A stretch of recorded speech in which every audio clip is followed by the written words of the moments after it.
I'm Dr. Kathy Maupin. And I'm Brett Newcomb. And today we're going to be talking about a recent article in the Journal of Gender-Specific Medicine. My favorite journal, by the way. Well, why? Tell me about that. I mean, that's an interesting story. Yeah, gender-specific medicine examines diseases of both genders, but they acknowledge that diseases are gender-specific, and there are differences in illness that happen to men and women. The same illness. The same illness. Right, but women experience it differently than men experience it. And drugs, we experience different, we metabolize our drugs differently than men do, or I do, women do. And this journal was originated by whom? It was originated by the female doctors in the Harvard Medical School program. And they wanted to have this gender-specific medicine. They went to the powers that be at Harvard. They could not get any funding for a women's journal. They were all women that wanted this.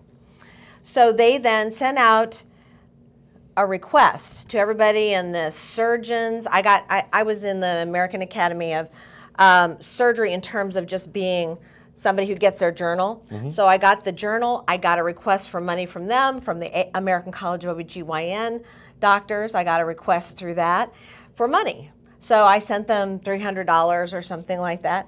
And all the other women in the United States did too. And they started this journal. And they went from that journal to now there's a conference every year. It's in Europe too, Gender-Specific Medicine Conference. So they've now expanded to people who do research that is gender-specific. So they went to the men that dominated the system and they asked for the money for a journal and they were told no. So they just created their own playground. Right. They got donations, and we got a new journal that's awesome. I get lots of articles every month out of that Kind of like journal. women asking to be on the panel at Daryl Ice's subcommittee meeting on contraception last month. Right. I mean, they weren't invited. They weren't invited because they don't know anything about contraception. Yeah, that's right. They can't possibly understand it. Yeah, that's another. And there were no doctors. Another conversation for another day. No doctors, but a lot of religious people. Yeah, that's right. Okay. So today we're going to talk about this that was our little. A specific article in Gender-Specific Medicine about hypoandrogenism, and that's a big mouthful of words that actually is an older term for a term that Kathy has originated in her work and that will be coming out and discussed in her forthcoming book called TDS. Testosterone deprivation syndrome. And basically that is an inevitable syndrome for both women and men, but it is something that happens in women after 40 where we get we are making too little testosterone from our ovaries to actually feel good and be healthy. So we hit a wall. Everybody's wall is a little different, but we all will hit that wall. The age that we get it is a little different. If your ovaries are removed, that's it. You hit that wall immediately, no matter what age you are. Right. So we need to have testosterone just like men do. And interestingly enough, women have 3 times as much testosterone in their bodies when they're young as they do estrogen. But they still don't call testosterone our hormone. Right. It's always just your your male hormone. Yeah, right. It's always the male hormone. Yeah. So even though we really need it just like men, and it has many of the same effects of preserving our brains and our bones and our bodies. Well, and that's important to say because when you say testosterone, people tend to think one of two things. They tend to think of these no-neck monstrosities that lift weights and bulk up, and they tend to think of sex. Right. We'll talk later today about the sex-related aspects of replacing testosterone, pros and cons. But before that, there are issues for replacing testosterone. As you said, everybody will lose their testosterone, and it's part of the decline of aging that leads to complications like quickness of thought, general satisfaction of mood, the sense of well-being that people have. Motivation is even a testosterone-dependent emotion. So people who aren't motivated anymore because they're 45 or 47, it's a lack in females. It's a lack of motivation from lack of testosterone. Well, and it's fascinating to me, and I know this is anecdotal, not scientific, but But if you watch television, there are lots and lots of ads out now for super tea of one kind or another for men, and they show men at work who don't have any energy and who are just kind of flat. And it's not focused on the sex. It's focused on becoming alive, having energy, being alert, being functional, being yourself. And they say, well, you know, there's this one that some guy at a party is like a shadow, a waif just drifting around.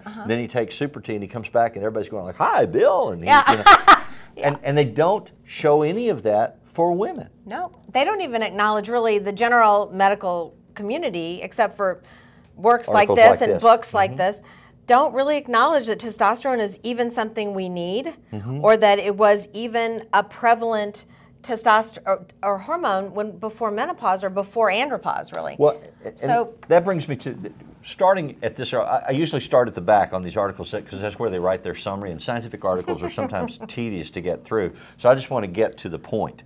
And at the end of this article, there are some conclusions that they make, and I'd like to reference one of them because it's the point that you just made. It says the emphasis must be made that no specific testosterone product is approved for use in women in most countries, yet historically it has been and continues to be in widespread usage for women. Because women have a way of getting what we want. We do. I mean, if we can't go through the door, then we're going to go through the window in things that are really important to us. And this is important to us. We want to be as well as men want to be. And we've spent much more time trying to be well, going to the doctor every year. Usually women have men don't, right? Yeah, and men don't. And women are trying to keep their families well as in addition to keeping themselves well. So we spend a lot of time with healthcare, and we read all of this stuff, like what we're doing today. We read, we listen, we talk to our friends, and when they find something that really works for them and they feel better, then, and they have the data behind it, you know, they usually come in and go, oh, here are the articles, you know, that my other doctor gave me, which is great. I used to laugh doing therapy over a 30-year period with families because men would come in and I would try to get a history of, you know, well, what's been going on in your life. And men classically don't know what illnesses they've had, what medicines they take, when or how they were sick, and their wives will have all that information. I always ask to bring wives with them. They will say, "Oh no, you had measles when you were 12, and you had this, and you're allergic to that." And the men are looking at them like, "I didn't know that." Because we're taking care of you. I know, and so then if there's a divorce or a death, and the woman is gone, and the guy doesn't have a daughter to come in and take on that responsibility, he's really in trouble. And that's not every guy, because I have lots of men that come see. I take care of men as well, and you know, God love them. They come in, and some of them are very compulsive and have everything written down. And then some of them come in, and I start asking. This is definitely an aside. I ask them. I look at their handwriting, and it just really looks feminine. And usually, I say, "Did you fill out this form of your symptoms?" Yeah. And they kind of go, "No, my wife did." And so they don't even know they're tired. Their wife thought they're tired. Their wife thought they had a bad sex drive. Right. You know, so their wife filled it all out, and they're coming in handing me the paper, and so I have to go back. Okay, let's see. These are your symptoms. Let's go back over these. Well, your point is that women think about it, and they are aware of it. And we deserve it. Concentrate on it. And so when it's not available to them in the classic delivery systems, you go find a way to get it. Yeah, and it's not like we're getting something like illicit anabolic steroids. Illegal. We're getting RXs that are from pharmaceutical pharmacies who make it up, or we go to our doctors and ask for what we need. Yeah, like it's an off-label use of an FDA-approved medicine. Right, that's right. And as a physician, it's within your legitimate legal medical prerogative to use an FDA-approved drug in an off-label way. Right. We use. I mean, we've talked about this in the past, but there are many drugs. In fact, every doctor uses some drug off-label because there are many reasons the FDA won't approve a drug for a certain use. Sometimes the drug doesn't have a patent, so no one's going to spend money to make sure get it approved. To do the studies to prove that it works for a certain thing. And sometimes they've approved it for one thing and they figure, oh, we're going to sell it off label anyway. Why should we have to go back and spend another $1 million to prove that it works for this second use? So testosterone is an FDA approved hormone when it's in a pure form, when Yes. it's compounded by an FDA-regulated pharmacy, which is what we all use, Right. then we can write the prescription, the pharmacy can fill it. Right. So that's under our licensure, we can do that, and that's how medicine changes. Well, that's how we get these. Oh yeah, that's how the information base grows. Right, Hey, this works. If and you tell women each weren't other. in medicine, I don't think we'd see testosterone for women Hmm. for a long time, because this is huge. Women want to have this for ourselves as well. Yes, another conclusion that this article makes. And by the way, the article is called A Rationale for Treating Hyperandrogenism in Women by Susan R. Davis. And it's low testosterone. And it's in the Journal of Gender-Specific Medicine. But the conclusion says, no woman will die from testosterone deficiency. But if the link between testosterone depletion and depression and well-being is established, in addition to the effects on libido, testosterone therapy will be a therapy to be considered by all women.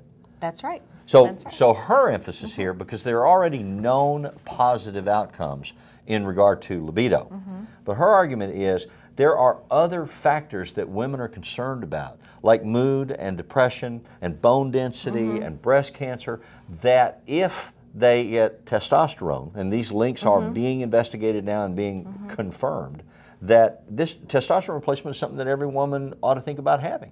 Since medicine has found all these interesting ways to make us live to 100, this is the way to live well to 100 with fewer diseases and fewer medicines. Yes. Because if you take testosterone and you eat something, if you eat something with calcium and take vitamin D, you make bone. You don't have to take Fosamax or one of those other medications. Right, which have big side effects and cost a lot of money. Right, and aren't as effective at making really thick, strong bone, but they make bone that's thicker than you would have had before. Right. But it's not as But good more as brittle, testosterone, actually. more brittle. Yeah.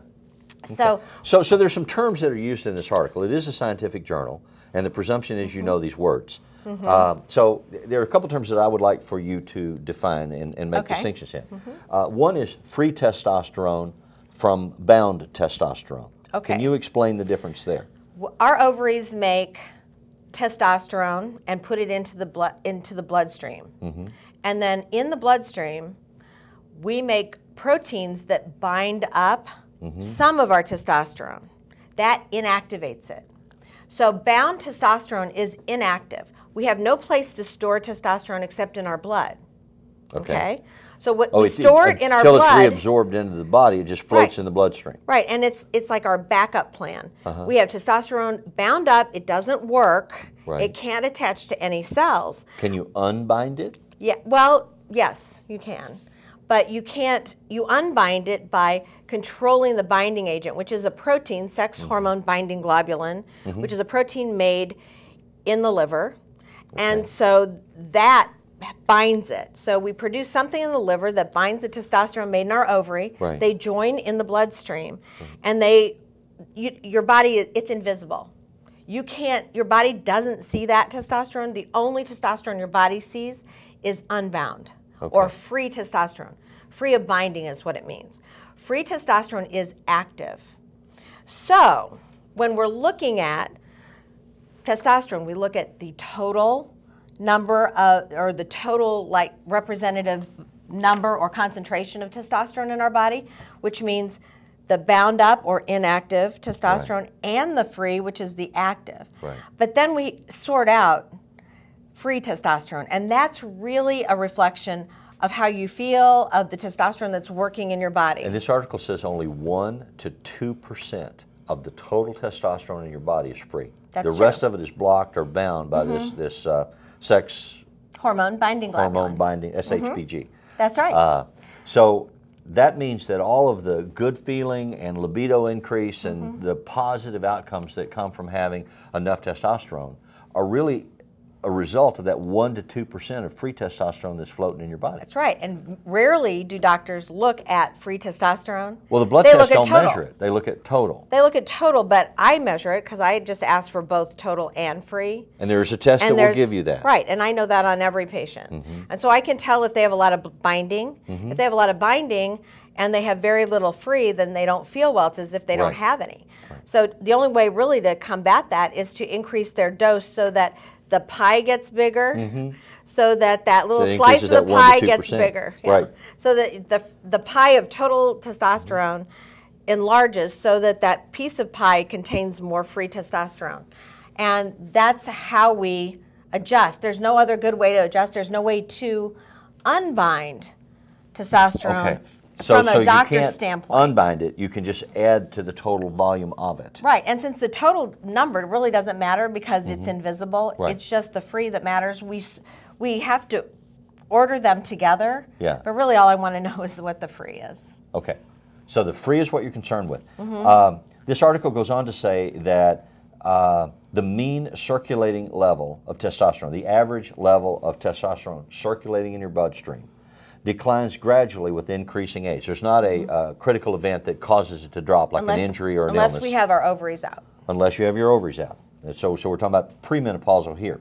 But it says that such levels in women aged 40 are approximately half that of women aged 20. Right. So there is a slow decay rate throughout your lifetime. And if it's not replaced, once you hit your 40s and once you go through menopause, then you have all these adverse experiential awarenesses of not feeling positive, not feeling energy, not having alertness, not having a positive mood. Feeling depressed. And not being sexual, feeling depressed. And that those things are directly attributable to the amount of free testosterone in your body, not to life circumstances. And life circumstances enhance them one way or the other, but this is a medical result of the absence of testosterone. It is. It's no, you're not crazy. Yes. No, you're not crazy. You really have a reason for feeling the way you feel, because most of the time, you know, we're written off as being crazy or hysterical or something. Well, and there are two critical factors for that I want to mention that are in the article. There's a lot more in the article than what we're talking about. But one is that the replacement of estrogen and testosterone, but primarily testosterone, directly increases or improves the amount of bone density. Yes. Yes. And so as you age, bone density becomes a critical factor. I mean, if you have elderly parents or grandparents or even friends, one of the greatest issues for them as they get older is the issue of falling. And so many of them, the trigger event that leads to their death is they fall and break a hip or break a leg.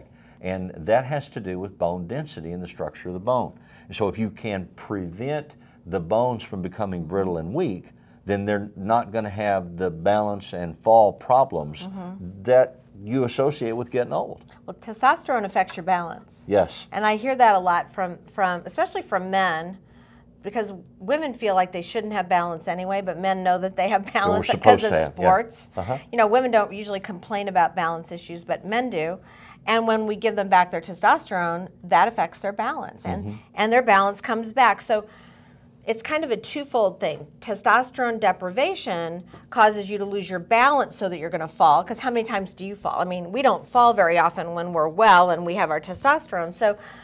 But older people do. So no testosterone causes lack of balance. Lack of balance causes falling.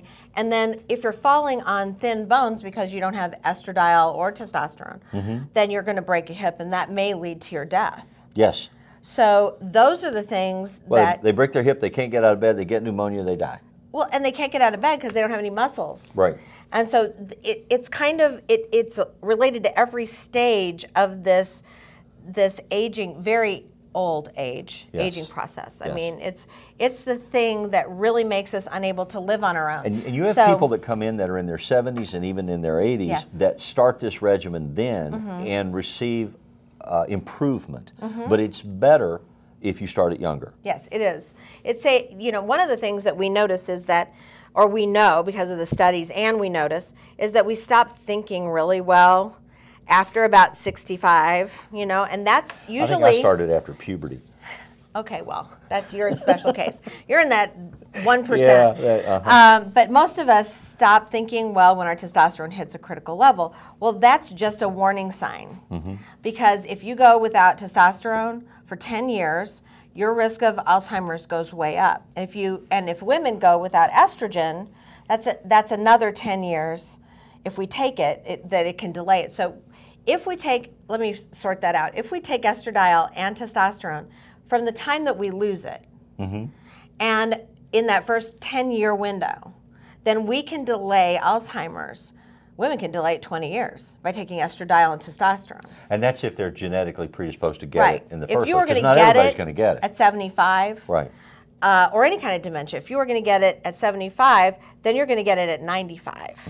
So something else will get you by then, maybe. Yeah. You know, so before you get it. So the whole idea with illness is delay an illness until you die of something else. You know, that's the whole idea of prevention of illness. Okay. Can we talk about sex? Oh, yeah. Okay. We'll talk about My sex. favorite subject. With regard to testosterone, because there's so much interesting information out there about testosterone in terms of pluses and minuses.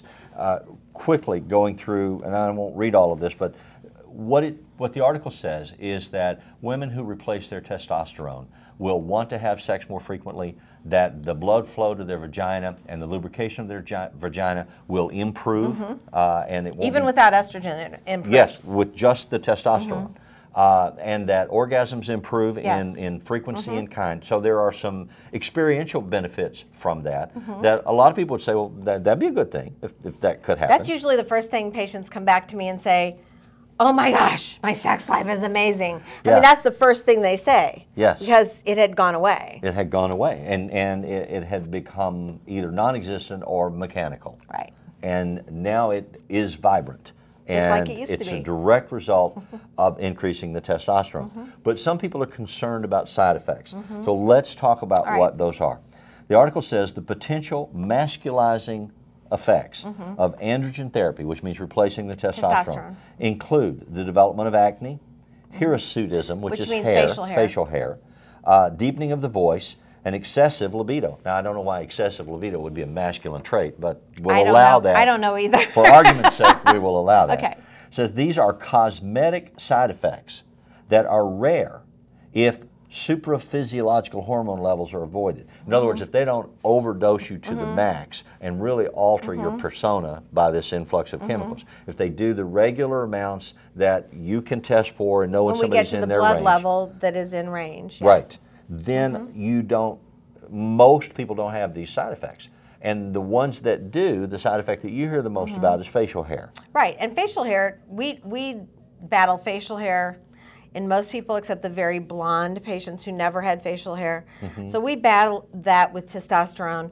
We tend to make more of our testosterone into a metabolite called DHT, which gives us facial hair.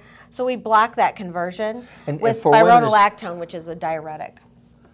And that prevents blocks the facial hair. Okay.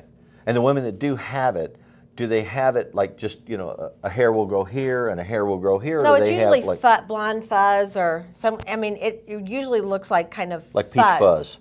Right. And almost like an adolescent male who hasn't started shaving yet. Right. That's right. Or some women do actually, those women who had a lot of facial hair when they were younger get facial hair again because they've got their testosterone back. So if they had to wax or bleach or something, they can now wax, bleach, or laser, or we can give them something to slow the growth of their facial hair. So that's not a deal breaker with, and it shouldn't be. That's a very minor thing compared to all of the benefits you get. And it's treatable with the diuretic in most women. And spironolactone is not a very good diuretic. It doesn't really make you urinate a lot, but it does stop facial hair in women. Okay. They found that out accidentally. We've been using it ever since. It's a very old medication. The other side effect conclusion that this article makes is that if you set aside these cosmetic issues like acne, deeper voice, higher sex drive, facial hair, that there is no data to support any argument that says there are adverse metabolic effects on human beings for taking testosterone. That's absolutely correct. So it is not going to lead to any kind of corruption of the system or breakdown of the system. There aren't side effects that are going to hurt you for taking testosterone. It's simply not dangerous, and and I have to say that because of the misuse of anabolic steroids, everyone has got the idea overall, even doctors, that testosterone's dangerous. Yes. But it really is not. I mean, these are researchers. They compiled the study with tons of research and references. I mean, and I see it every day. People are healthier, not less healthy with testosterone. But that belief is going to take a long time to get over because anabolic steroids and replacing testosterone in people who don't have it are two separate issues. Well, and that's why you're on a crusade to inform people about hormone replacement, and especially the replacement of the hormone testosterone. Well, somebody better do it, so I guess it's me. Well, I think it is you, because you're the one with the information and the knowledge. You have the experience and you have the research to back it. And I want women to feel like they've got some backup for how they feel, and I don't want them to feel crazy when they're not. Well, I don't want them to feel hopeless when they're not. You have talked about, and I've talked to a number of your patients, and I've talked to my own clientele base, so many women who've gotten to that phase in their life, who've gone to their doctors and said, I'm concerned about this, especially the loss of the libido. They're told, it's stress, it's in your head, it's part of getting older, just get used to it. Live with it. Yeah, and the message is you don't have to. But then we see the things on television. Women aren't blind. We see that they're giving testosterone to men. So we go, well, why do I have to live with this? Right. And they don't. Well, they get to have their testosterone if all back. the men go around hyper-aroused and ready for sex and none of the women are responsive? Right. I mean, I would think That's that the gonna lead men to would some have a stress secondary in their gain in relationship. getting their wives to have their sex drive back. If not a primary gain. Yes, a primary gain. I mean, Yeah. there should be some interest in men helping their wives recover, Yes. and in doctors helping their patients recover and not feel like they've lost their minds. If only they had the information. That's and in all they order to need. get this information, please tell all your friends to watch these podcasts, because they're out there and you can find them any place, anytime on the net. All you have to do is look for... You have to go to podcast at BioBalance Health, or you can go to my website, biobalancehealth.com, or you can call my office, 314-993-0963. You can also go to drkathymaupin.com. Oh, that's right. And if you're trying to get in touch with me, you can find me at brettnewcomb.com. Thank you.